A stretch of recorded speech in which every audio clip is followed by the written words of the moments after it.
Hello and welcome to another fun-filled nonsense retrospective. I'm your host as always, Rick. Joining me equally as always is Devon. I can bring you in warm, or I can bring you in not so warm. Well, bringing you in warm is also cold, because they normally use carbonite.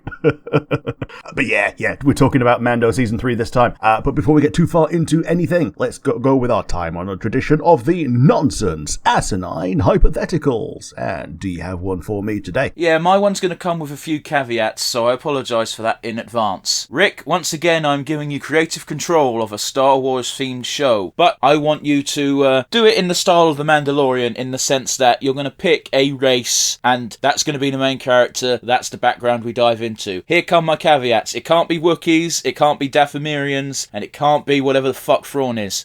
Shame, because that was the one I was going to pick. Yeah, I know it was, motherfucker. Yeah, because his culture is completely different from him. So you'd get to see how his culture normally works. Oh man. Well, I mean, I think we see enough of the Twi'leks, so that one's a bit of a bust. Like, you've got the juxtaposition of how they are treated in the universe versus how they see themselves in their own history and culture. Like, but we've seen that. We've seen that perfectly with Rebels. We've seen it with Rebels. We saw it with Clone Wars. We saw it with Bad Batch. We fucking know enough, guys. Yeah, we know enough. We know enough about Twi'leks. Oh man. So, and the Togruta are basically just They're not basically just Twi'leks. That's space racist. Yeah, but they even have Leku. Like, their tentacles are actually called Leku, which is what Twi'leks have. Okay, but that might just be the galactic basic for it. I also think it's kind of cheating, because with Ahsoka being one, we've learnt so much about that race we didn't need to fucking learn. Yeah, but again, like, we've learned most of what we know from one person, and that one person is a massive exception to the rule. So, and that's basically the same with Thrawn. Okay, but again, Tales of the Jedi shows us how they live on their home planet, therefore I take that as we know their deal. You know what I mean? Yeah, you know something. I'm not saying you can't do it, I'm just saying, like, we do know enough that we don't need everything. I think one thing that would work, if they're still kicking around, is ethnic Sith. Well, they're not, so no. Yeah, it's one of those, like, we lose focus on the Sith homeworlds quite often. There being basically three of them. There's Zeost, there's Korriban, and there's Dromund Kaas. And Korriban gets a lot of focus. It's the most boring of the three. It's just Egypt. Well, space Egypt, as in just pyramids. And but like the other two are actually kind of cool. So Zeost is like an ice planet that the Sith were like allegedly born on. Dromund Kaas was like the heart of the Sith Empire, and it keeps getting rediscovered and recolonized by the Sith. And yeah, Korriban is just like their tomb world. So doing that would have to be a window into the past. Seeing someone from the ethnic Sith tribe, as you know, red-skinned fellas with little fleshy bits coming off their cheeks. It's a grotesque mental image. Yeah, and seeing how that. Well, they just look like demons. That's pretty much it. More like devils. And that's what they're meant to evoke. They're meant to evoke some kind of lawful evil culture that have their own internal rules. And when someone else tries to adopt that culture, they go overboard, which is how we get modern Sith. They just took the name, appropriated the culture, but did it in such a horrifying way that they just never do it right. I feel like this show would be the first half of Boba Fett, specifically the Tusken Raider parts, which were boring as piss. I don't care, by the way. Like, you do what you want to do. I'm just trying to interject what I can, because I don't know fuck all about this deep nerd lore that you're spewing. Well, you stopped me from doing a homeworld chiss, so oh well. So yeah, Old Republic ethnic Sith. My one for you. You have died. You get to see your stats. What is a stat that you would like to see from the length of your life? I don't want to know anything, because I don't need to know how shit of a human I am. Are you not interested in like a really obscure stat, like number of farts smelled by other people? No, because I've also seen that comic strip where the guy gets sent to hell because he wants to see how much poo he did and then how many walls he could build with the poo, which, you know, is a funny throwaway gag for about 2 seconds, and it's like, I don't care. Like, no. I don't want to see my stats, and I don't want it to be put on a leaderboard either, because it will be way fucking down there, and I know it'll be down there, and I don't need that for the rest of my afterlife. Fair. Okay. You've declined. I don't know, man. If you have to, gun to head, you have to know something. How many people I made smile? Yeah, that's a good one. Because how many people you made smile, and like joy created to joy received ratio. That's another decent. Well, I don't want a ratio, because that gives a. I just want to know how many people who I tangibly made smile because of something I did. Because I know that number's more than 0, which means I'm not a total piece of shit. Yeah, number of smiles caused. Yeah, I like that one. That's nice. That's a nice one. What are we doing today, Rick? Yep, today we're talking about Mando Season 3. It finished rather recently. So we're on the, well, not the beating heart, but yes, we're pretty much as close as we can in terms of these retrospective releases. And we're going to be doing it episode by episode. Well... okay, we might abridge some of the episodes because not all of them were as important as others. So we start off with episode 1, which is chapter 17, The Apostate. And yeah, as far as I was concerned, this was basically, oh, remember Mando? Oh yeah, this is a bunch of stuff that tells you, yes, he's got something to overcome this season. Yeah, this episode, like, I even said it when it came out, it's like, this episode looks like it could be setting up interesting things, and then by episode 2, it's like, none of that needed to happen. Yep. We get to immediately gets solved. We get to episode 5, and then episode 5 happens, and some of the information is relevant. Like the dickhead pirate, you know? It's like, that's about it. And they need to set up that there is a pirate threat, and also, by the way, they're trying to do something with IG-11. Yes. So they try to rebuild IG-11 because, you know, it's a fun character to have around, but they say, okay, his memory is gone, and therefore he goes back to his basic programming, which is kill Grogu. Yeah, and then in the next episode, we start in Tatooine, and they solve the IG-11 issue by, here's an R droid. Yeah, so you got an actual droid that you can work with. They convert Grogu's pod back to the R-series pod that it used to be. So R5 now comes along. I actually have a toy of R5D4. Okay. It was like one of these weird segments of time where they were releasing a Star Wars toy of every little obscure little thing that appeared in the movies. Because the prequels hadn't happened yet. So all they had was every little single scene. Like, you could probably get the freaking Droid Master Droid from Jabba's palace as a toy back then. Sure. But yeah, R5D4 is the one that blew his own gasket to make sure that R2D2 went with Luke and C-3PO. Oh right, yeah, on Tatooine, yeah. Yeah. Back in A New Hope. Yeah, it's not it's probably not the same R5 though. Oh, it is. It's the same droid. Is it? Yeah. That's dumb. I mean, it's not dumb, but it's weird. It's just one of those cute little things that they made into an like ascended piece of lore. Like, this droid has a story. He finally does get repaired. Allegedly, the way that he survives getting stormtroopered is he leans into how broken he is and just pretends to be just like a junk droid. Right. Whereas the Stormies like kill all the Jawas and like blow up all the droids in the Sandcrawler to send a message. Yeah. And that's apparently what makes him want to join the Rebel Alliance. And even now, years later, he's with the New Republic. Yeah, no, fair enough. I think it's cute. No, I'm not knocking it. It's just, honestly, when you said it was I could see the mental image of the scene you're talking about when you brought it up, and I was just like, it can't be the same droid. But yeah, they're on Tatooine, so it makes perfect sense. Yeah. And that woman is friends with the Jawas. Yeah, so it makes double sense. I'm bothered it's taken me that long to connect the dots, if I'm honest, Rick. Fair enough. I had an unfair advantage because I had that toy. His name and number are basically not revealed outside of doing a real deep dig. So, yeah. The end of episode 1 is Jin leaves Navarro and he fucks off to meet Bo-Katan, who tells him in kind to fuck off. Yes. Yeah, Bo-Katan says, do one. Don't bother going to Mandalore. It's a shit heap. So immediately he goes to Mandalore. And that's what happens in episode 2. He goes to Mandalore. We get to see a little bit of the capital city, which has now been fucked up. Like I even told you on the review during the week of when I saw the title of this episode, my words were literally, they're doing that in episode 2. Yep. Yep. So this is when they pick up the R5. They go to Mandalore. They go into a pit. Din Djarin gets captured, and Grogu goes running to Bo-Katan, who's about to chew him out again and say, "Told you so." And then he just sees little baby boy just just making puppy dog eyes. She's like, fuck, I can't be mean to you. Okay, let's go and rescue him so I can tell him I told you so in person. Yeah, this episode is purely action in my standards. Yes. So she takes the Darksaber, just picks it up and murks the Spider-Mech droid that captured Din Djarin. Yeah, we've really got to point out time and time again that Djarin is really, really shit at using this weapon, whereas Bo-Katan is basically a master.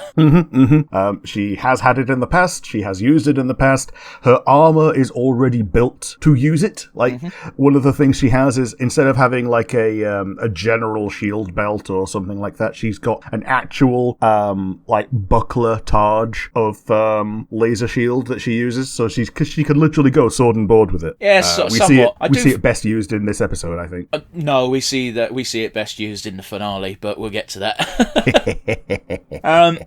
Yeah, very interesting to note at the end of this episode, something I didn't expect and I thought was kind of corny, but I didn't mind it, and that was the Mythosaur. Yes, so Mythosaurs live. Apparently they were in the super deep waters of Mandalore, and the bombing has let this one loose into surface waters. I mean, it's still not surface waters, but it's the water closest to the surface that actually does have a surface rather than just being water under a cave. Absolutely. Yeah, correct me if I'm wrong, didn't Mandalorians used to ride these? I think they did. I know they used to ride Basilisk war droids, and that's like their exception to the no droids rule. I think they used to. The reason why I'm saying that is I'm pretty sure there was a line in Boba Fett where just as he got the Rancor, it's just like, oh, why don't you teach it why don't you learn how to ride it? And Boba Fett's like, why would I do that? It's like, well, you're a Mandalorian, didn't you guys used to ride Mythosaurs? Yeah, that sounds about right. I think the Erdnot, not the Erdnot, the fucking, I've forgotten his name, the fucker in the first series even mentioned it when they were teaching him to ride the shit little lizard things. Yeah, the dewback. Yeah, that sounds like a racial slur, doesn't it? The dewback, yeah. I mean, Ugnaught is also sounds like a bit of a racial slur, but, that's just the race. Yeah. They're like somewhere between space dwarves and space gnomes and space goblins. They diggy holes? Yeah, they diggy hole and they make shit. And sometimes that shit explodes, but they'll never admit to it because of pride. Space pride. Yeah. We get to see that later in the season with possibly the most warm and fuzzy episode. I love that episode, but yeah, you're right, we'll get to it. Yeah, we'll get to it. So, they get everything goes well in the mines of Mandalore. Yeah, they christen themselves back so they're Mandalorians proper in the eyes of the tribe, which is still dumb, but whatever. Yep. Yeah, so they get christened. They go fully submerged. Doesn't it actually end on a cliffhanger and then get resolved in the next 10 seconds of episode 3? No. Okay, I'm misremembering. So yeah, episode 3 is the convert. Yeah, aka hey, we heard you guys liked Andor. Yeah. So we get a big, almost full episode cut to a completely unrelated character, Dr. Pershing from season 1, who was the one doing all the genetic research. And he's like the token non-evil Imperial who doesn't want Grogu to be dissected. I mean, yeah, case in point, the only reason Grogu is... You can directly thank this character for Grogu not being dead. Yes. So he's now he's going through the amnesty program in the New Republic of people who were captured from the Empire and are now trying to reintegrate into society. The thing that really doesn't... the thing that really doesn't sit well with me from this sequence is that these converts / refugees and rehabilitation people, they're all just given numbers. Yeah, that fucking irked me as well. Yeah, that's the Imperial way. And did you catch the Ascended meme from this episode? Come to the dark side, we have cookies. And yeah, they actually do have cookies. No, I didn't catch that. I know they were talking about the snack bar things, but I didn't connect the dots between that and the meme. Yeah, the little travel biscuits. I will say, I think it's fucked up that there's so many fucked up things with this system. The only saving grace is they do at least acknowledge the fact that when they're having the powwow between the ex-Imperials, they're like, yeah, this is kind of fucked up and it sucks, but if the shoe was on the other foot... Yeah, none of the people in that situation would be alive in any way.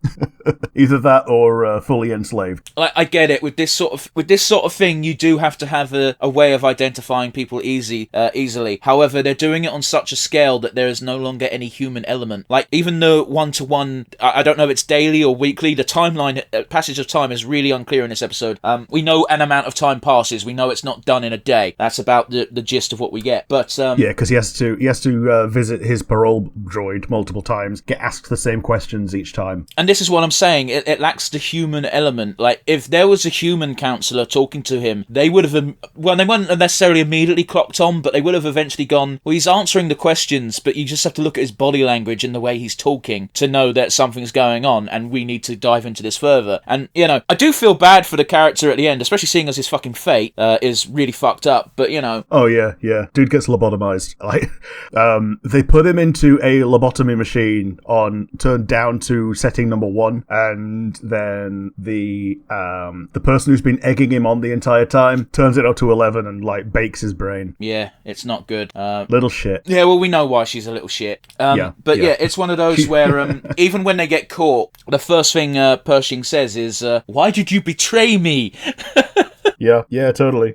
Like, no offense, this is entrapment. Oh, totally. But she's been given preferential treatment for, in inverted commas, good behavior, but it's like conspicuous good behavior while also being a literal villain. It's fucked. It's proper fucked. Again, a lot of this would be better if there was a human element, but it's like literally a case of, you're a number now, here's where you live, this is what you do, we don't care what you did in the past, we're wiping the slate clean, but in exchange, we're not letting you continue to better the galaxy. Because this guy could better the galaxy if he was allowed to do what he was going to do. He's entirely correct thinking that. He went about it the entirely wrong way. Yeah, totally. But yeah, it's quite tragic. It's one of those. If he got through his probation and was released as a citizen with his kind of his name and face wiped, he could just go through channels, go to a company who does like the best genetic engineering in the free galaxy and like actually start doing good things. I've got some bad news for you, Rick. I don't think there's an end of the probationary period. No, it's one of these there. They keep moving the goalposts. And one of the things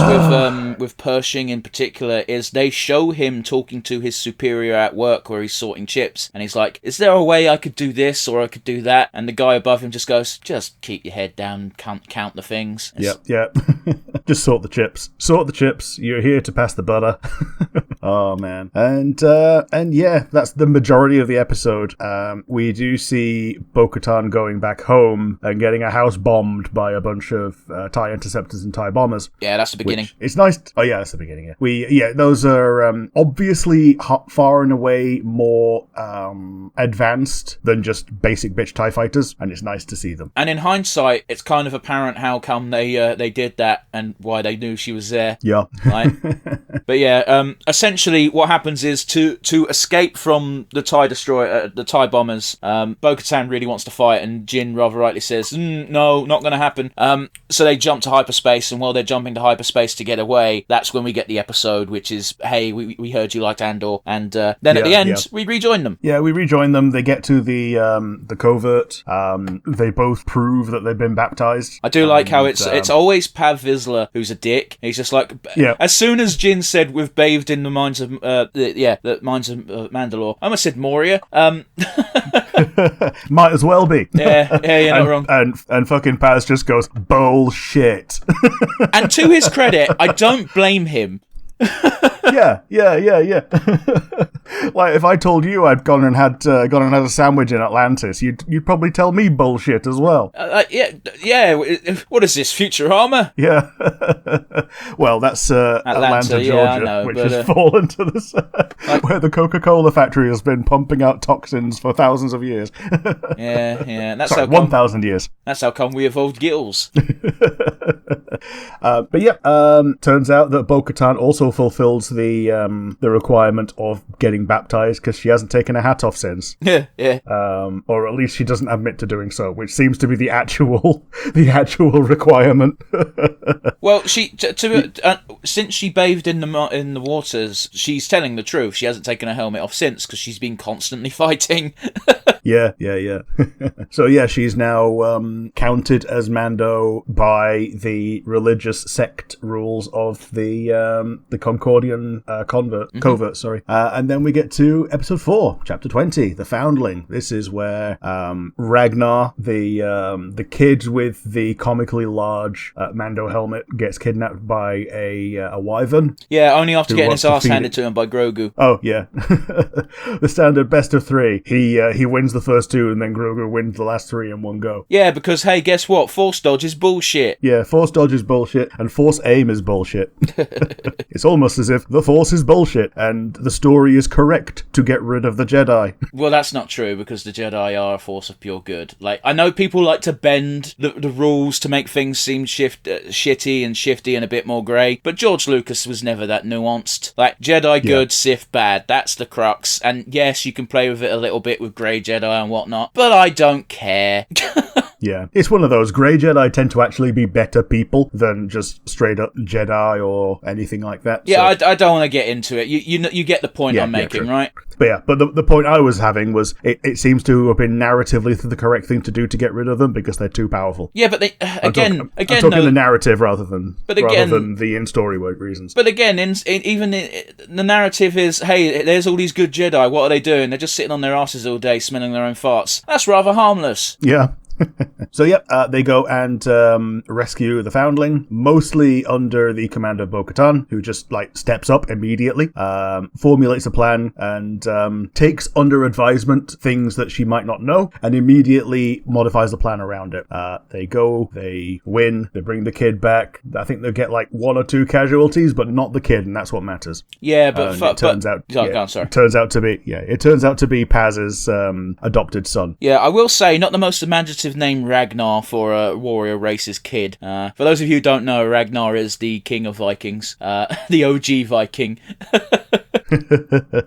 Yeah, I mean it's cool enough. Little kid called Ragnar, that is actually pretty cool. If I was a kid and my name was Ragnar, I'd think, oh man, I've got a cool name. Yeah, you'd start so many fights. But yeah, most importantly, while they're off doing their rescue mission, Grogu is getting his armor made, which I thought he was getting a little helmet, but it turned out to just be the Mudhorn sigil to put on top of his chainmail. Yeah, and while he's doing that, he has PTSD flashbacks to Ahmed Best. Yeah, Kellerin Beck. Yeah, so you told me that Ahmed Best has also played Kellerin Beck in something else before. Yeah, it's a kids quiz show. He's the Jedi Master / host of the show. He's the quiz master, but he's also a Jedi Master. And fuck everything, this is the coolest scene in the entire series. It is. He goes mental, protecting as many kids as possible, and turns out as they get whittled away, the only one he can protect is just Grogu. Yep. And even then, they get tracked to the landing pad where the ship is. Yeah, I was so happy to see this ship, by the way, because I was like, that's a Naboo ship. And I immediately went, no, it can't be. That makes no sense. And then the fucking guardsmen come out of it. It's like, they're wearing Naboo hats. Yeah. Which makes me think that maybe, just maybe, Padme had a hand in this. Maybe. Padme may have known the orders, because there were more than 66. Well, there were more than 66 orders, and all of them were kind of public, not public knowledge, but classified knowledge, but discoverable. Well, and the way that they disguised Order 66 as the only one that was meant to happen was Order 65 was the opposite. The Chancellor is taking over and must be eliminated. The only reason why I say I think Padme may have had a hand in the ship being there is because while the timeline is a little murky, because, again, I like George Lucas's work, but he's not the master storyteller some people think he is. The timeline gets a bit blurry. But at this point in the story, it's unclear whether or not Mustafar is happening at the same time or if Mustafar's about to happen. If Mustafar is happening at the same time, the duel between Obi-Wan and Anakin, then that means Padme's already learnt that Anakin has killed a bunch of fucking younglings and may have just said, I'm going to leave a ship behind. Going to scramble my entire honor guard to help as many kids as possible who haven't yet been killed. Because that's the problem, isn't it? Because if this is the initial purge, we don't know how long into the purge it is either, which again, timeline's a bit fuzzy-wuzzy. I like to think that Padme had a hand in it, but that might just be wishful thinking. They're going from the temple, so it can't be that far into it because the first place they went was the temple. Right. I find it weird that they would leave some behind because we also saw Reva being one that was left behind because she pretended to be dead. Sure. I thought we started in the library. I thought the library was part of the temple. I think it's near the temple, but not the center of the temple where Anakin initially went lightsaber crazy. Yeah. Well, I mean that the opening shot of the purge is going up the stairs, which I assume was to the temple at large rather than obviously the council chambers. Too long didn't read. The temple is not the council chamber. I don't fucking know. We don't know, and we don't think the writers did either, but like it's a nice little nod. I don't know, because the writer for this episode was both Favreau and Filoni, so if anyone's going to know, it's going to be those two. True. But yeah, the title, The Foundling of this episode, refers to both Grogu, who's getting his PTSD flashbacks, and to Ragnar being, the focus of the episode, the damsel in distress, as it were. And after this, we get the pirate. Yeah, we'll talk about that in 1 second. There is just two more things I want to talk about the last episode. I don't think it comes up again, but they did round up the 3 chicks of this creature, implying that they were going to raise and potentially ride them at some point. Oh yeah, it never comes up again. Yeah. But yeah. Because the chicks are now without a parent. Yeah, they've been rounded up. They're now going to be reared. They're now going to be mounts, most likely. Exactly. The other thing is Bo-Katan's pauldron got fucked up, so the armor replaced it. And that's when Bo-Katan reveals her encounter with the legendary Mythosaur, and the armorer just kind of goes, yeah, whatever. But the armourer goes, yeah, whatever, but later on, like, it might be what kickstarts the armourer to make the decision that she makes later on. And yeah, next episode is the pirate. We get the pirates from episode 1 show up again, which means that episode 1 wasn't completely worthless. Exactly. And it's Gorian Shard is the big pirate dude. He's the Cthulhu fella. And the one that we have is it Kane? Is the other pirate? Oh, I don't fucking know. He's not important. Yeah, the only one that survives. Kane is the one on that lobotomized Pershing, and that's why we find out that she's still in contact with Team Gideon. Yeah. Fuck. What's the name of the rebel guy? Is it Carson? Yeah. Carson is the rebel. He's like a commander, but most of the time he just does his own thing. Yeah. Grief Karga tries to get Carson to help, and to Carson's credit, he does his damnedest. We get to see Zeb. Yeah, we do. Which we 100% confirmed was Zeb about 5 minutes after we stopped recording that episode where I said, I think we got a character from Rebels. Yep. Is that Steve Bloom? Is that Zeb? Yeah. But most importantly, and I noticed it really fucking hard in this episode because of his stupid fucking cowboy hat, every time we cut to this bar, Filoni's got his cameo. Because he's always wearing that fucking hat.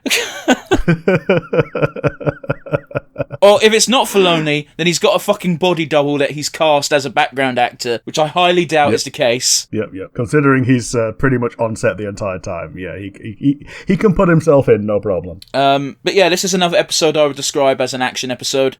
So when Carson fails with the Republic, he goes to the Mando covert and gets them to, he puts in the request. Din Djarin puts the request to the other Mandos, and Paz stands up and goes, bullshit, and then he swerves into, this is exactly why we should do it. Yeah, I'll say this, I feel like he's been an antagonist more than a protagonist, but every time Paz has been on screen, he's been consistent. Because in the first series, he was all about, I got your back, you're all Mandos. Second season, he wasn't really a factor. Third season, he had a little duel with Jin for the Darksaber and then fucking lost and then got all salty. And then this third season, hey, guess what? You helped me, I'ma help you, brother. Yeah, he's had, like you say, he seems like he's had character development from some points of view, but by the same token, he kind of hasn't. He has been consistent. Like his character arc is interesting, but his views haven't changed in any way. Mm-hmm. All he's been given is different evidence. Pretty much, man. And yeah, so because of Paz's rallying cry, they all decide, yeah, let's fucking do it. So they go and free Navarro again. Yeah, they do. And from Imperial occupiers again. And what do they get for their efforts, Rick? They get a big old stretch of farmland. Yeah, they do. And get told, if you may not have a home world, but if you'll have us, then you can have a home. Yeah, and it's a real mutually beneficial arrangement. It's like, here's a place where you don't have to hide, but also, you guys are Mandalorians, and boy, is there a lot of people who want to fuck with us. Yeah. we really like having a standing army of people who want to be left alone violently. And let's not beat around the bush here. Like, Grief Karga has been jumped up to basically the magistrate of the planet, but he's still a fucking badass. Yeah. The only downside to it is that there's only one of him. Yeah, and obviously we've got no Cara Dune no more. She fucked off to space, and we'll never see her again. Yep. The one pirate just lives by realizing, yes, I'm the last one, and there's no point in dying for no paycheck. Yeah. The pirates put up a surprisingly strong resistance, all things considered, but they were never going to win. But yeah, the episode ends on... It's a stinger, but it's not a real stinger, because we all knew already that Moff Gideon was still alive, because they never showed anything of him, of consequences. The actual stinger is that they find some shards of Beskar in the shuttle wreckage. Obviously, we now know why that's the case, but what was your theory at the time? Because my theory was it was the other Mandalorians who might have thought that he still had the Darksaber, but clearly that was fucking way off base. My theory was an actual, still surviving gang of Death Watch who just got hired to do it. Okay. Like, multiple times during this series, they say Death Watch is no more, but, that could just be wishful thinking of people who want to believe it. But yeah, turns out, it's the thing that happens later. Yeah. So next we have the fluffy episode, Guns for Hire. I fucking love this episode. It might be my favourite if the last episode wasn't so satisfying. I'd actually say it is still possibly my favourite. That's fair. It's a good episode. Because finales are finales, and they're meant to be the satisfying thing. But if you go by individual episodes on their own merits, I think this one is a really good way of containing its own story. And yes, it gives progression in that they get a bigger army by the end of it. But yeah, we have 3 major guest stars. Yes, we have Jack Black, we have Christopher Lloyd, and we have the woman whose name I don't know, but I know she's a massive Star Wars geek, so good for her. Yeah, Lizzo. What has she been in? Because she looks familiar, but I don't know why. I think she's just a current singer. I think the most recent thing she did, like this week, was do a concert with drag dancers in Florida, where they have basically outlawed being a drag queen. Oh, fair basically enough. put a target on her head, saying, "Yeah, this ain't okay. I'm giving my rebellious brothers and sisters a bit of protection, because if you come after me, you're coming after the entire industry." Also, I've got a whole suite in Disneyland. We'll just hold out there. Oh man, just imagine if it's Florida versus Disneyland, and Disneyland is like the capital of the Rebel Alliance. That's literally what it's gearing up to be, though. No joke. But yeah, I'm not personally familiar with her. The only reason she even came to attend, I didn't know she was a guest star, because she just blended into the world so wonderfully. I just thought she was a regular actor. And then people started complaining because, they were like, how dare she? And it's like, but Jack Black's right next to her. Yeah. It's the exact same fucking logic. How are you okay with Jack Black, but not this woman? Yeah, absolutely. And yeah, they're married. Jack Black is a former Imperial who found the love of his life, and that was so much of a big deal that he stopped being a bastard. You're not wrong, but phrasing it like that it just tickled me. His heart grew 3 sizes that day, and also his boner. Well, yeah. I do absolutely adore the fact that they both practically melt at seeing Grogu. Yeah, she knights him on account of being the cutest little boy that she's ever seen. Oh, it's so dumb, but I loved it. Yeah. Me and my folks kept playing Spot the Crib because the crib just does and doesn't exist at the same time. Yeah. And like they walk away without it, and then they've got it again when they're back in the back on the monorail. Yeah, don't worry about it. But yeah, this is a good little episode. It's very much just it was. I wasn't expecting a murder mystery. Like, it's not a murder mystery because there's no murder, but it might as well be. It plays like a D&D one shot. I see it, which is not necessarily a bad thing. Like, a lot of these can be real good. We get Christopher Lloyd, who's like the head of security, and we find out that he is a former separatist. Not former, really. Well, okay, so he's a separatist who never really lost his loyalty. He still idolizes Count Dooku, even though he's been dead for like 20 years at this point. And change. Oh yeah, 20 years and change, yeah. Like, bear in mind, like, there was how many years between... Well, there was at least 18 years between the end... Yeah, he's been dead as long as Luke has been alive. Yeah, exactly. Plus a month or two. And Luke's like at least 40 in canon, right? I think so. I don't actually know. Like, he's like 18 at the beginning of A New Hope. I don't know how far after Return of the Jedi this takes place. I think it's like at least 5 or 6 years. I'm basing it on how masterful he is with the lightsaber and with the Force, and the fact that even though they've aged him down to look younger, he still looks more wizened than the teenager / 20-year-old he would have been. I think that he was also trying to evoke that even in the Return of the Jedi era of, he's like 23, but he's trying to evoke the air of a Jedi Master. Hey, guess what? I'm just going to Google how old is Luke in Mandalorian. Fuck off! He's like 28. Okay, I was going to guess he was like in his 30s or something. So yeah. Yeah, okay, so yeah, it's like 5 years after. Okay, cool. So yeah, about 28 years Dooku's been... Well, a bit longer than that, but yeah, about 28 years seems fair. Yeah, 28 years and change. Yeah, it's one of those where I feel really bad for the droids in this episode because you and I have consumed enough Star Wars media, Rick, that we know that droids aren't soulless. Oh, totally. Like, even the droids that we have focused in on, even the ones that don't actually have the most humanoid expressions and faces and things like that, they have their own personalities. We've seen IG-11 with his own personality that he had his own face turn and all that. The amount of battle droids that have just had goofy, wacky personalities because that's just how droids be. Yep. And then they get bisected. And yeah, so we now see, we go to the droid bar where all of this corrupted stuff is being handed out, and the bartender basically says, we surrender, we want to help. Don't shoot up the bar. We're quite happy doing the work that we do. They don't ask very much of us.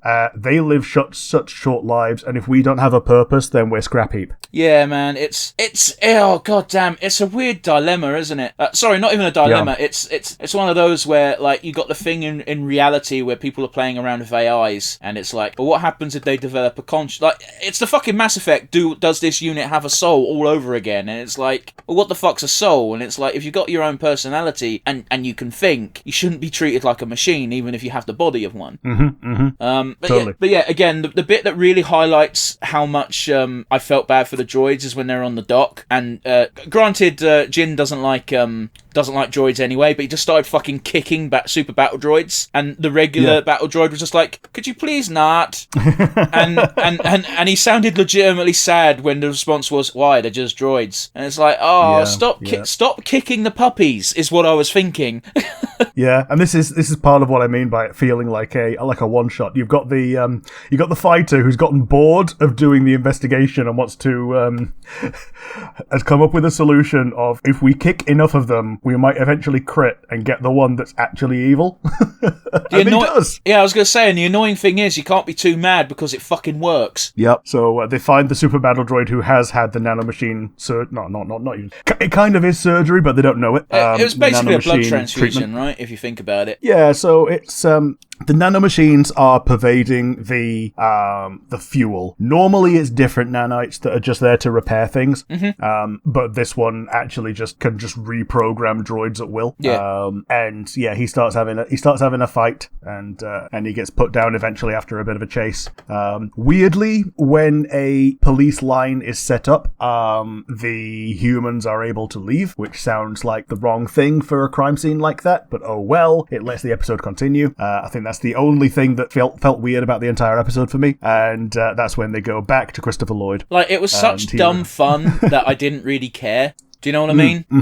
And Christopher Lloyd threatens to press the big red button that shuts down all the droids on the planet, who are basically keeping the planet's economy alive and letting people live in not just indolence, but their like active creativity. Yeah, it's like it's like that. You know, when you asked me that question about an island world, about being in charge of an island, that's pretty much what I was envisioning of like everyone, except without the robotic aspect. It's like everyone has to work to make sure the minimum function, but other than that, you just get time to be creative and have fun and enjoy life, you know? Goddamn. Yeah. Doesn't this stalemate get solved by literally just Bo-Katan walking up and punching him in the face? I think it does. Yeah. And because of this, like, they're the only two that were able to be armed, because two people who are normal citizens being asked politely to do things when they are required by religion to carry weapons, versus the standing army of mercenaries that are outside the town, which is what Bo-Katan actually wants. Yeah. Of her former Mando Legion, which is currently being led by Axe. Yeah, just very quickly, just as a bit of another highlight as to how calm and peaceful this world is, the dude's sentence isn't death, it isn't prison time, it's leave. Yeah, just go away. I think they technically exile him, but that is just, hey, leave. And I think even as they say that, they're like, hopefully one day we can welcome you back, which, you know, is obscenely generous. Yeah, totally. Yeah, like when you're sentenced to a world or something, normally it's just go away. We don't want to see you again. And like, it's normally not policed that you stay there, especially if it's somewhere super remote. Yeah. But yeah, Bo-Katan and Jin eventually get what they get. I keep calling him Jin, but should I be calling him Djarin? I don't know. Yeah, we find out later that Din is his clan name and Djarin is his given name, as it were. Right. So yeah, Djarin and Bo-Katan do get their audience, and obviously Bo-Katan does most of the heavy lifting here, and rightly so. Yep. Whenever we say Mando, we do mean Din Djarin, obviously. Yeah, but that's the show's fault, because we had the characters in universe refer to him exclusively as the Mandalorian for a season. Yeah. And a half. Like even the subtitles refer to him as that, even after his name has been revealed. Yeah. Now the next one, we have an episode called The Spies. It's episode 7, but chapter 23. One second. We do have to go over the important detail that via technicalities, Bo-Katan has officially been gifted the Darksaber in front of everyone, and everyone cheered. Yes. I thought this was some Harry Potter and the Master Wand bullshit. However, nobody really cares. Because she beat up the dude in the spider mech who had also beaten up Din Djarin. Yes, technically she had bested the one who bested him, and therefore the chain of gifting can go by creed rather than just being handed it to her. But again, the thing that irks me the most is Bo-Katan has received this sword before as a gift, and she didn't question it then, Yeah. I think the idea was because she didn't question it then and Mandalore fell, that's her now believing that there's a curse behind it, which she probably learned afterwards. No, this would have happened before. When I'm talking about when she got it off, is it Sabine, her sister? Yeah, okay. She got it off Sabine, and then she eventually lost it to someone who lost it to Maul, who then it gets a bit fucky as far as ownership goes. Yeah. But yeah, like, dude, I still remember the first time I saw the Darksaber was in a Darth Maul comic book, and it simultaneously went, that's dumb. Why does it exist? But Darth Maul's cool, though. Yeah. But yeah, let's talk about the next episode and that opening scene, shall we? Yeah. So, I forget the opening scene other than that IG-11 is now IG-12. The opening scene involving Moff Gideon and the Shadow Council. Oh, yes. That's where this takes place. Yes, so we got the Shadow Council. We've got Commander Hux's father from the sequels. Okay. And he's the one that's doing the cloning, I believe. But the one that really matters is Admiral Pelion. He's only a captain. Captain. He is the captain because he's the captain of the Chimera, which is Thrawn's personal Star Destroyer. Yeah. Essentially, what we're getting from this is for at least a month or two, he's been having to constantly make excuses for the reason why Admiral Thrawn doesn't just show up. Yeah. And I fucking love it. The reason why Thrawn isn't showing up is because he's fucking busy, not because they're pretending he's not there. So yeah, Thrawn is doing his own thing and can't show up on the council. The others are like, oh, bullshit, he's not even there. And Pelian's like, no, he is. He's my girlfriend from Canada or whatever. But like actually there. Yeah, like in Steven Universe, Ronaldo's girlfriend was true and she was from Canada. Yeah. Go on, sorry. Gideon requests a bunch of things. Like he requests some cloning tubes. He requests some Praetorian guards who are just Imperial guards who now no longer have an emperor. And he asks for like some TIE interceptors and TIE bombers. Yeah, we find out by the end of this episode, in fact, why he requested those things and why those things are dangerous. But we'll get there when we get there. Rather surprisingly is how much he had to argue just to get them, because it kind of shows that Moff Gideon isn't as hot shit as he used to be. Yeah, because each Imperial Shadow Council member is kind of pretending to be weaker than they are out in the wide galaxy, but also are not as powerful as they want to pretend to be.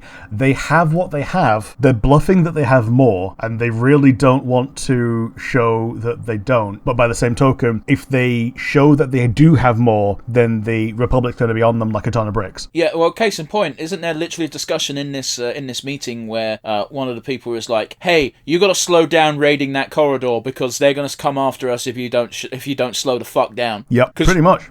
Because this looks more than what pirates are capable of. Yeah, because they are just pretending to be pirates and warlords rather than just, the Empire, the Imperial Remnant, the whole Imperial Remnant, and still united. But yeah, so it's mainly the opening of it's not really a two-parter, but it basically is a two-parter of going back to Mandalore and retaking it. Yeah. And we have it's called The Spies is the episode, and it's either the Imperial spies within the New Republic undermining the government, or the small force of Mandalorians who scout the surface, but those are more scouts than spies. Oh, I really did take this as referencing the Imperials rather than the Mandos. Yeah. Speaking of the Mandos, how fucking stupid is not stupid, but foolish is Karga as he goes into the Mandalorian camp and goes, "Hey, Mando!" And yet, I say this, but it worked. Yeah. But yeah, the important thing is that Karga gives Din Djarin IG-12, which is IG-11, but with a little holster in his belly chest for Grogu. And Grogu makes liberal use of the yes and no button. Yes. In the next episode, he only ever uses the no button. Yeah. It really does make Grogu 10 times more endearing. Yeah, he understands things. He just doesn't have his words yet. Yeah, exactly. But yeah, they get to the surface of Mandalore, they do some scouting, and they bump into some people. They originally think that they're enemies, and then they quickly have a conversation, and it's like, oh, Bo-Katan's actually the boss of these people. Yes. And they've been living on the surface for quite some time, so now we have three mini factions now. We got the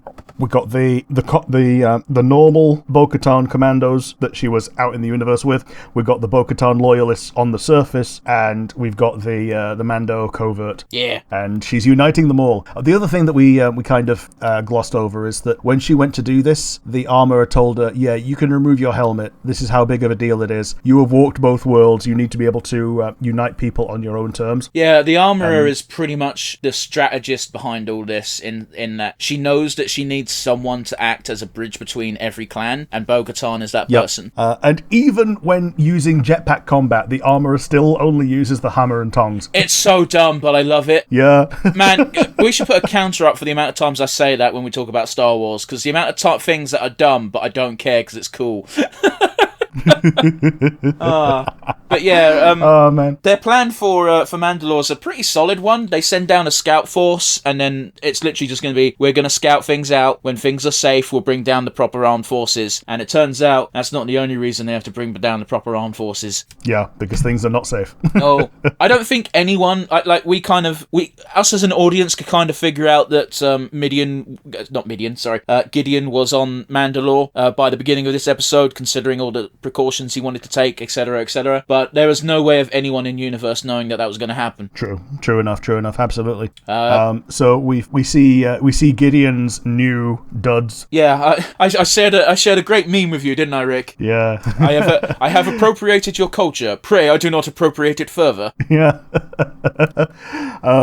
He's got black Mando armor that looks kind of like halfway between Deathwatch helmet and just like wannabe Darth Vader. He was already a wannabe Darth Vader, but now he's even more of one. Now he puts his helmet on and starts chatting shit. There's a line he says which I find so funny because no one actually responds to it. Well, actually, Bo-Katan does, but she does it in a lame way. No offense, I like Katan, but yeah, that sucked.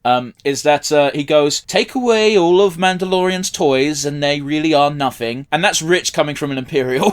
Yeah, especially seeing as he's literally using the same toys to try and win. And he also says things like, I have taken your culture and made it my own. The best part of this armor is me. It's got me in it. That little shit. But yeah, we got the Katan's response is literally, Mandalorian's greatest strength is when we're together, and I'm like, oh, that's corny, fuck off. But yeah, the ending of this scene, this episode is quite dire. Jin gets dragged off by some regular I mean, bear in mind, fucking Gideon's normal troops are currently wearing Beskar at the moment. Yes. And this at least a Beskar alloy, because they can just be cut down as chumps when the plot requires them to be. True. But yeah, this is the reason why there was Beskar remnants found at Gideon's transport ship, because it was his dudes that did it. Yeah.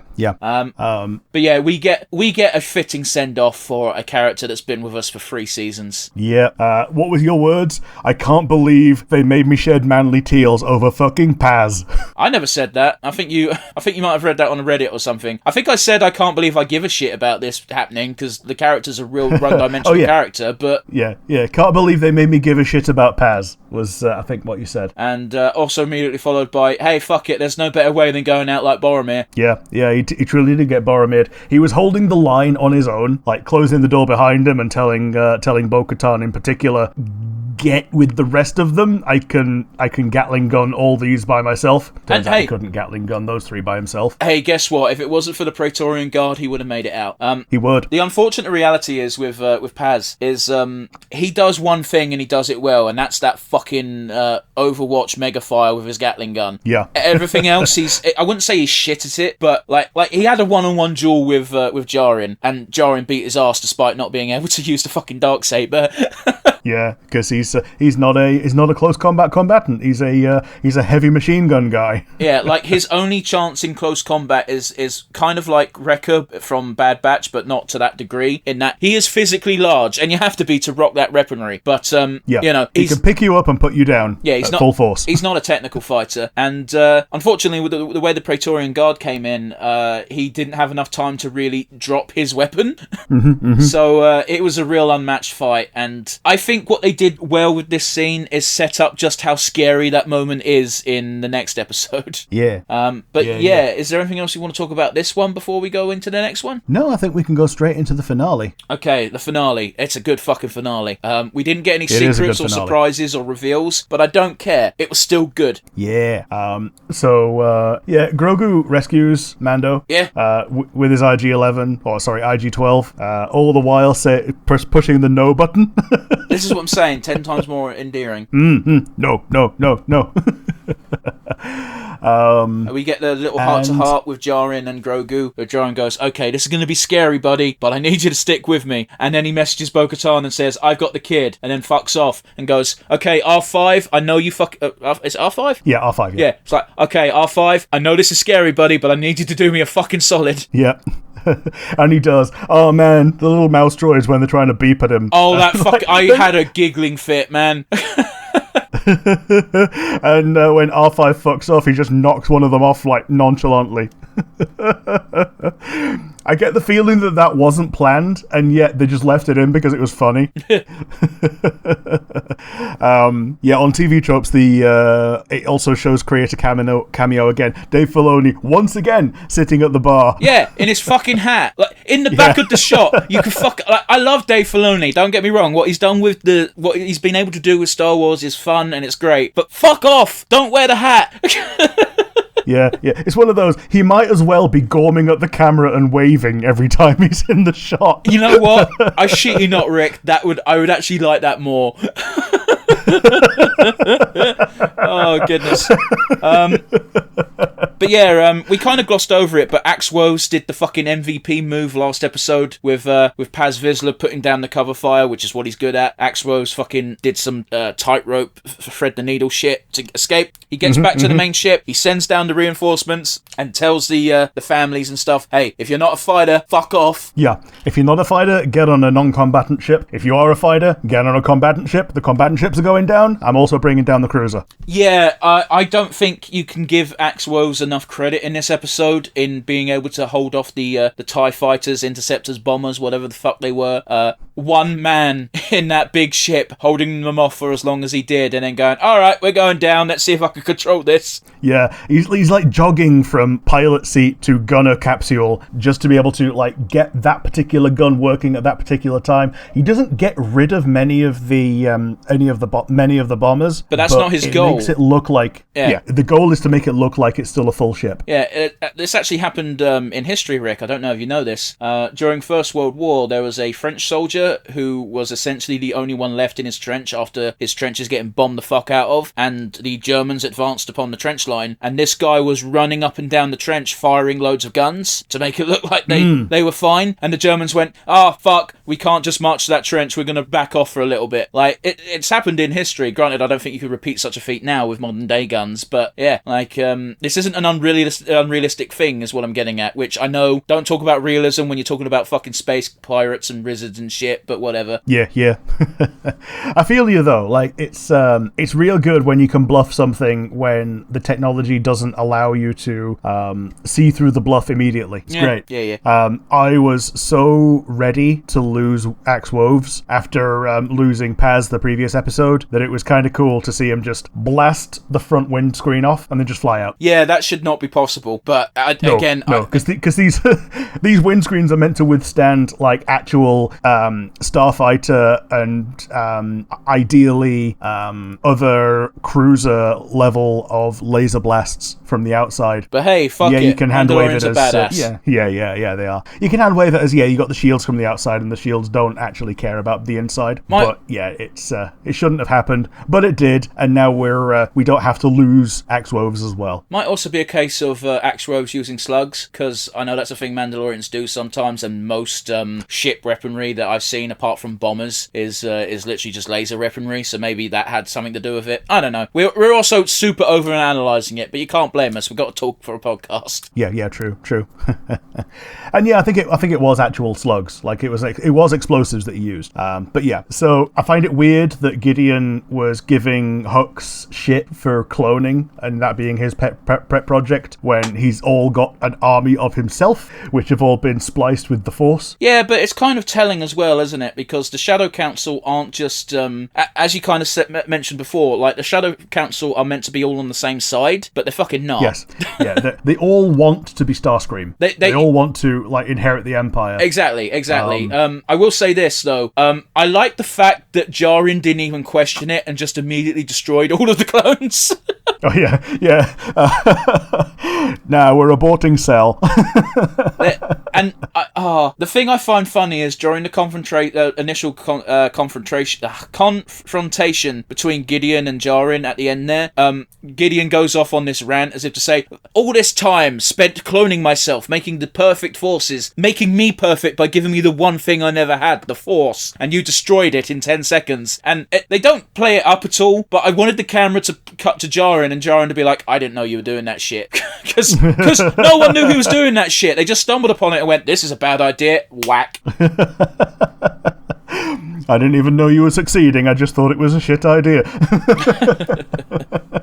Man, having like 10 Gideons I think the only problem with that logic, and I think Gideon didn't account for, is Gideon is an ambitious motherfucker, as most high-ranking Imperials are. Let's not beat around the bush. I think that what would have happened is, I don't think all 10 of those would have lived for very long. Yeah, they would have, once they don't have a threat in front of them, the threat in front of them is each other, and the original Gideon is obviously the least powerful among them because he's the only one without the Force. Yeah. So he's going to have to control them in some way, either by limiting their knowledge or by just like having like a shock collar on them or whatever, which again is a bad idea for someone who's more powerful than you. It would have to be an inhibitor chip like the regular clones during the Clone War or something, you know, just having that loyalty brainwashing. Yeah. But yeah, you know, we get a cool tease for a fight between Djarin and Gideon, and it's like, hey, remember when the last time these two fought? It was cool because it was a Beskar spear versus a Darksaber. Mm-hmm. This time they do more cowboy shit. Yeah, Gideon's got his shock batons as well. Yeah. It's like he's got a weird one that's kind of like a double vogue. Yeah. It's like an evolved form of what the Magna Guards used in the Clone Wars era. Yeah, except they were programmed wrong purposefully as a joke. Yeah. But yeah, like they do this fighting back and forth. Grogu fucks off. The Praetorians go after him. Djarin really wants to finish this fight quickly, but it's just not going to be possible. So who comes in for the save? Yeah, it's good old Bo-Katan. Yeah, this is a fight that's been fucking building up for 2 seasons now. It almost goes Gideon's way as well, because he does destroy the Darksaber in the middle of this fight. Yeah, but unfortunately, again, Gideon is under the impression that he's winning. Well, not even just that. It's also the fact that he thinks that technology is the only advantage the Mandalorians have, and without the Darksaber, Katan doesn't have a technological advantage over him, so there's no way he can lose. Right? That's what he's thinking. Mm-hmm. Yep. Yeah, he thinks he's winning. He thinks that as soon as her toy is gone, especially the one that they are like religiously flocking to, that she no longer has a leg to stand on. Doesn't know that there's an incoming ship about to just wreck his shit. To be fair, Bo-Katan barely knows. Yeah. The message did not get through. We'll cut to Djarin and Grogu. Grogu showing us the first signs that actually, yes, he can use the Force properly now. Saving Djarin's ass multiple times. Yeah, he's doing his flips and everything. Yeah, he does his flips. Just as he falls on the ground and gets buried under a bit of rubble, Djarin comes in for the save. He shows why he's a better overall fighter, because he can kind of adapt to any range. There's no way Paz Vizsla was going to be able to pull off these moves. No, he's too big, bulky, and armoured. Yeah, pretty much, man. But yeah, there's a couple of close calls in this, which I didn't like. The only reason I was even remotely I was of the impression before last week, after we watched the episode, you went, oh, Pedro Pascal said that people are going to be crying at the ending, and I was like, okay, that doesn't sound good. So I was genuinely worried about Djarin in this fight, and otherwise I wouldn't have been. Yeah, I think his actual words were something like, there are points of the episode, points of the finale that are going to make people like actually uncomfortable and upset, and I think what he was meaning was putting Grogu in mortal peril. Oh, okay. Yeah, but like, okay, alright, I was going to say I never worried for Grogu, but there was a moment, specifically when the Praetorians were going towards him while he was under rubble, I was screaming, not screaming, but sort of that half shouting where you're like, don't you fucking dare! Yeah, and then Grogu does what low-level wizards do best in a fight, and then just keeps tripping them up. Yeah, for real. Grogu MVP if you put a combatant on their ass, they have to spend time getting up. Yeah. This fight scene was well choreographed. I enjoyed every second of it. Whoever choreographed it deserves a pat on the back. Yeah. Specifically the Praetorian Guard versus Djarin, because there's a bit more melee involved. But yeah, they mop up the Praetorians. They go join Bo-Katan. They double team Gideon. I'm not going to rephrase that. And Gideon doesn't technically lose the fight. Do you know what I mean? Yeah, he doesn't lose the fight, but he just kind of looks up and goes, "Oh shit!" and screams in rage as the cruiser just like super immolate everything around. And the only reason that the main trio live is not because of Bo-Katan doing her absolute damnedest with a little plate-sized shield that she's trying to protect everyone with. It's with Grogu making a big old force bubble to stop the fire from burning them to flames. I do appreciate the detail of Katan trying more than not at all, whereas Djarin was just there. He was like, I'm just going to die, that's fine. Like, I think the best they could have tried to do is like cover Grogu with 2 sets of full Beskar armor. Yeah. But like, turns out they didn't need to do that. He's just got his hand out. Yeah, but we kind of know Beskar's not immune to heat effects because Jaren's in Beskar, and Gideon kept managing to get him to break away with his little flamethrower. Yep. So you know, like the fact that they use flamethrowers against each other in duels is telling. Oh, that's a point. We glossed over it last episode, but Axe Rose and Paz Vizsla had a fight over chess. Yeah, they did. That only got stopped because Grogu came in and stood between them and going, no. Yeah, using the no button. Katan saying, oh, you taught the kid well, and Mandalorian Jaren is just like, I didn't fucking teach him that shit. Yep. Yep. All he's done is lead by example. Well, I think the implication is that he learnt his more peaceful traits from his brief period with Luke. Either that or just from being a kid. Yeah, there's that too. Well, he's 50. Like, he's kid by Yoda standards, but he's lived for a while. Yeah, he's a kid with 50 years experience, as opposed to the human version, which is just a 50-year-old child. That'll be us in 20 years, Rick. Yep. What do you want for your 50th birthday, Uncle? I want Legos. Yeah, no word of a lie. I did buy my dad like the Lego Yellow Submarine for when he was like 65. So there is that. That's a rare kit now. Just saying. It is. It's worth more than I bought it for. Yeah. And it's still sealed. Well, a great present. Well, I think it was one of those where I think he thought I was going to build it for him, but like part of the joy of Lego is building it yourself. Yeah, my brother fucking does that. He knows I like Lego, and he buys loads of... I don't want to call it crap, but it's crap. Little kits that are like less than 100 pieces and take 5 seconds for a 5-year-old to do, and he'll just throw them at me and say, can you make this for me? And I'll go, I like doing the big kits that look like something when they're done. I don't like making the kits that are toys. Yeah, the little bag Lego toys are like notorious for that. I did buy one of them for my mum at one point because she moaned about never having Lego, so I bought her like a Lego flower and told her, okay, there you go, you now have Lego. And I still think she's not made it. I think the one that she did do actually was the Lego birthday cake, where you just get it and like you can put a card inside and there's like a little mechanism. The cake opens up and the card pops up. She unfortunately left it on too low a shelf and the marauding dog came and chewed half of it. Lovely. Yep.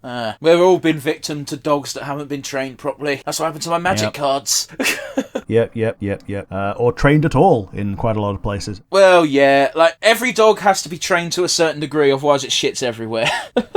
Yeah. There's shit everywhere. Did I tell you that story? You did.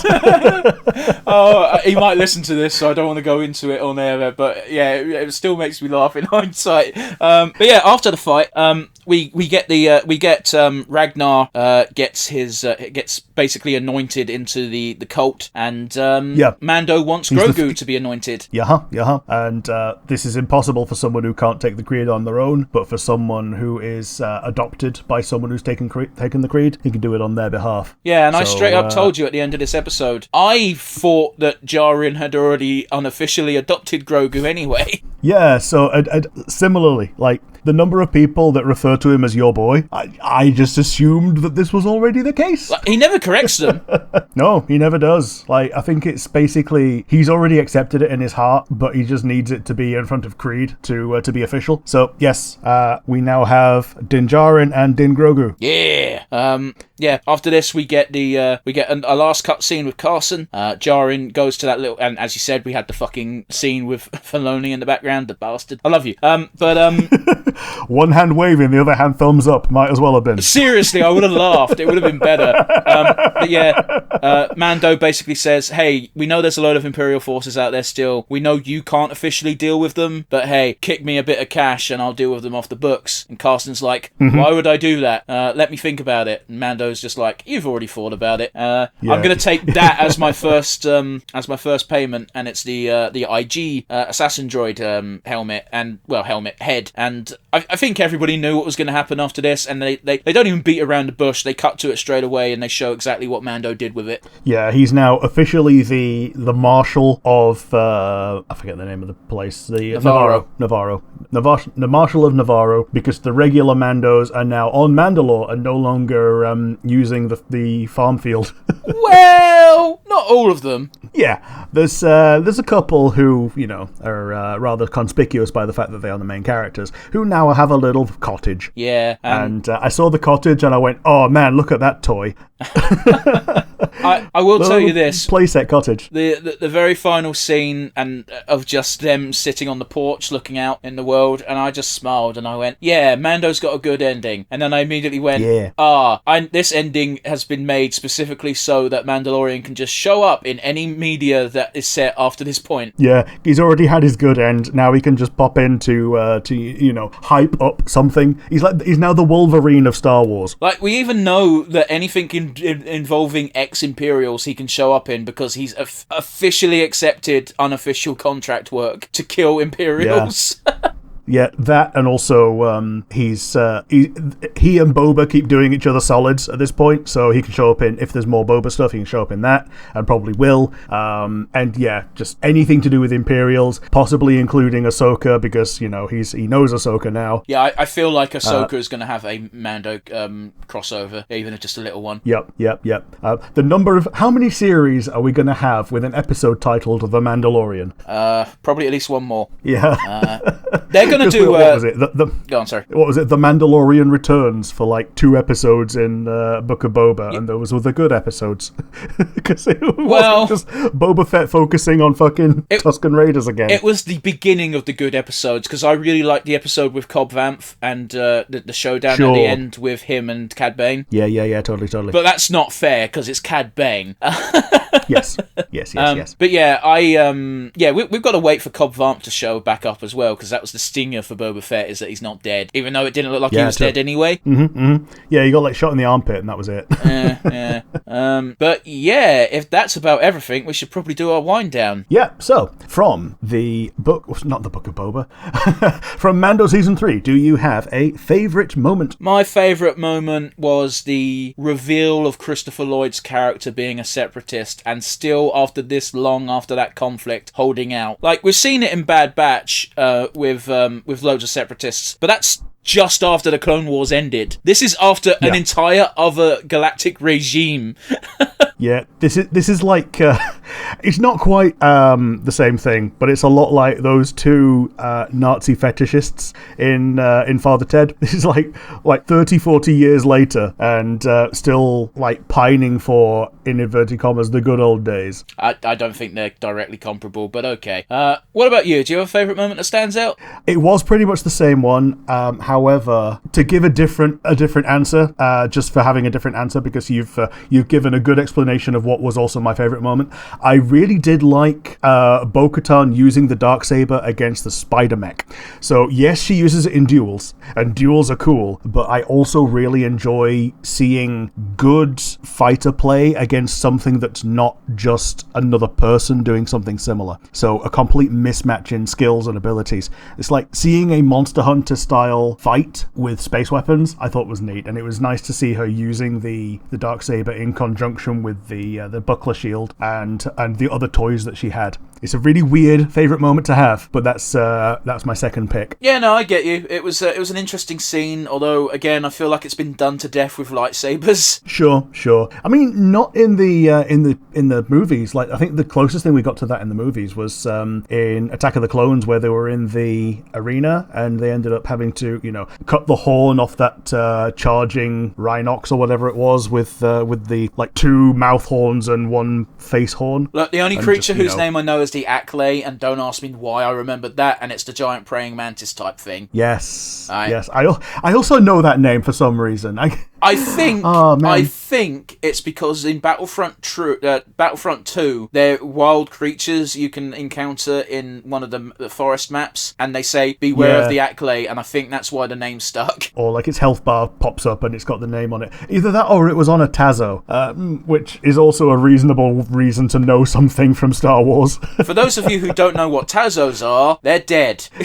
Yeah, they're basically pogs with notches, printed by Walker's Crisps, originally themed after Taz, but then eventually you could get a Tazo of anything. Oh, fuck me. Oh. Oh, what are we doing with our lives, Rick? Oh. Favourite moment, Tazos. But yeah, we can't always talk about all the best stuff. What about a weakest link? Weakest link is actually really tough this time because season 3 was pretty good. I can't even say episode 1 being a bit wishy-washy because they did need it for episode 5 or 4, whatever episode it was. But I'm going to give the weakest link to episode 1 because it was the weakest episode. A lot of the stuff that happened in it didn't really matter all that much, but at the same time, you can't knock it too much because while it didn't matter a lot, it still needed to happen for certain things to make sense. Yeah, like literal ditto. Like, we're so in sync on this that mine was also episode 1, specifically because of that. Yeah, it's not that things didn't need to happen, but the fact that it was, yeah, remember Mando, remember how it was cool? Yeah, stay tuned for episode 2 when the actual series starts. And don't it fucking start. It does. But yeah, all it really does is set up the reason for episode 2 and then the reason for like episode 5. Yeah. Which could have been done anywhere else in the series and maybe had another episode's worth of something. But by the same token, I don't think they needed a lot more time on any of the other bits. Yeah. So like if they made our favorite episode, the one on the Plaisir planet, into a 2-parter, then it wouldn't have flowed as well. No. Like, I think the reason that we liked it so much is because it had a beginning, a middle, and an end, and the end included a and then more. That being said, it was the very definition of filler. Yes, but you can't blame filler when the filler is everyone's favourite. Oh, no, by the way, like, I know a lot of people treat the term filler as a dirty word. I don't, unless it's Bleach. But, you know, there's a lot of times where filler is actually the best part of a show. Yeah. Like, sometimes even the filler is good. Like, I'm one of the people that really enjoyed the filler episodes from the original Full Metal Alchemist anime. Man, it feels like we were talking about this just yesterday. Yeah. It probably was last week or whatever. But yeah. But yeah, my weakest link is the same thing, that episode 1 not so much didn't need to happen, but they didn't have to cram all of the weakest bits into episode 1. Yeah. But yeah, it's there to be people's unfavourite of a strong season. I've got a question for you, Rick. Would you want to see a series based off of Grief Karga, but when he was younger? Because I think I'd want to. Yes, asterisk. I think I'd want to see it more in the way of Tales of the Jedi, where you get like an episode each on like different parts of his life. Oh, that would be good. Yeah, and also only 10 minutes long, so it can't get boring. Yeah, 10 to like max 25 minutes long each one. Like, you get a little story. That's too big of a range. You can't do that. Yeah, sure. Okay. Okay. I don't mean one to the other. I mean, like, it's either 10 minutes long, or it's 12 minutes long, or it's 18 minutes long, or whatever. But that is the length of the episodes. Okay. So like, you got a full run of 18-minute episodes. So yeah, I'd like to see something like that. Maybe not specifically all set in when he was at a certain rank during his life. But yeah, we get into our final one. Who would you say is the MVP of Mando Season 3? Listen, Rick, there are 3 characters that each deserve this fucking award, and I'm not even going to beat around the bush. It has to be one of those 3. However, that would be cheating if I named all 3, so I'm going to name one of those 3, and you can probably guess who the other 2 contenders were. My award goes to Grogu. Yeah, fair enough. He was so clutch this season, and by the end of it, he'd shown us how much more prepared for the world he actually is. I fully believe that if Grogu had the ability to talk, he could actually take on the universe on his own at the moment. Yeah, Grogu solos the Star Wars universe. You know what I mean. I don't mean he should go around fighting people. I just mean that he could live on his own and survive without, needing Jaren looking over his shoulder every 2 minutes, which is a testament to Jaren's own, I guess parenting style. Yeah, it's a weird one where he can probably forage for himself, but he's not currently developed enough to hold down, say, a job and be able to provide for himself. Again, no, I think if he could speak, I think he could actually be a galactic citizen without any problem. Sure. He's just little and cute. What about you, Rick? Do you have an MVP? I'm giving it to Bo-Katan. She had the most character growth in this season. If you don't count the Clone Wars, yes. Sure. So she started from a low that she had been punched down to during the previous seasons, and like Gideon being on his power trip, as it were, even though everyone else thinks he's gone. And she goes from being downtrodden, sitting on a throne, eating grapes and swearing at the world, to pulling a finger out, doing what she does best, and actually going into action, to being handed the reins of leadership that she used to have, but from a place of trust, to actually like taking up the mantle of leadership honestly and just being the leader that Mandalore needs. Yeah. And yeah, I think she's gone through the most character growth in this season, and I think that's why she deserves it, with a slight secondary MVP to Katie Sackhoff for being Bo-Katan. Yeah, sure. I don't disagree with that. She was part of the trio of people I think deserved a nod. I think we've both got to give a runner-up silver award to Djarin himself. Yeah. And yeah, I think if you don't walk away thinking Djarin, Katan, or Little Grogu himself, put in the work this series, I don't think you've been paying attention. That being said, like I keep forgetting the actor's name, partly because I can't pronounce his surname correctly, but Moff Gideon's actor is always going to be getting a big tick from me because he plays this sort of character to perfection. Oh yeah, Giancarlo Esposito. That's the one. Esposito. Like, I've seen it written down, but I've never heard it said out loud, so I don't want to say it and butcher it. A little fun thing about that's where ex-potato comes from. Ex-potato? One of Corone's things is when she tried to say Esposito. Oh, that's adorable. And she comes out, ex-potato. Yeah. English is adorable, that's all I'm saying. It is. She wasn't saying it from a position of malice or anything like that. She was just trying to get her mouth around something she'd never heard before. And on that bombshell... Okay.